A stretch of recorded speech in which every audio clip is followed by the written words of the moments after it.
আসসালামু আলাইকুম প্রিয় দর্শক, এই যে দেখেন প্রচণ্ড রোদ, তাপমাত্রা প্রায় 36 ডিগ্রি। একদম চরের মাঝে অবস্থান করছি, গোদারা ঘাটে নৌকার জন্য অপেক্ষা করতেছি।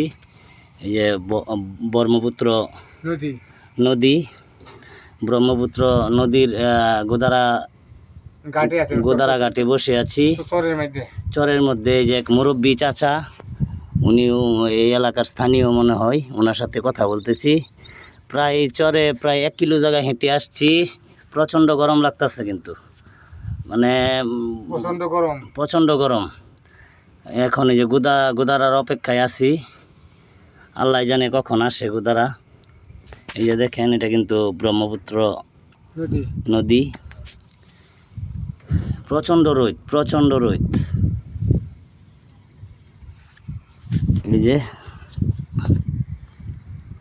মরুভূমির মতো চর, এই রোদের মাঝে এই পুরাটা চর কিন্তু হেঁটে আসছি।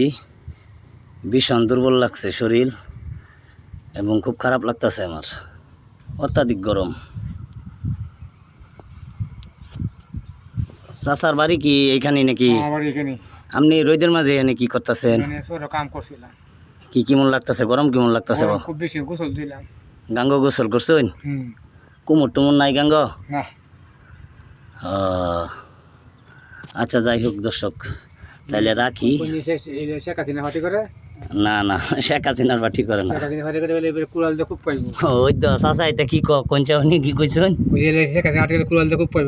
এই যে দেখেন, চাচা প্রচণ্ড গরমের মাঝে প্রচুর কষ্টে আছে, এরপরেও বলতেছে শেখ হাসিনার পার্টি যে করবো, সে কোরালদা খুব খাইব।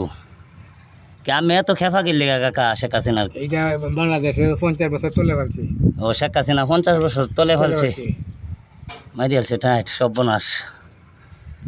আমি কিন্তু দর্শক দম ছাড়তে পারতাছি না, মানে নিঃশ্বাস নেওয়ায় আমার কষ্ট হচ্ছে, এরকম গরম। বসে আছি, কখন জানি আসে গোদারা বলতে পারতেছি না। সবাই দোয়া করবেন আমার জন্য। আসসালামু আলাইকুম।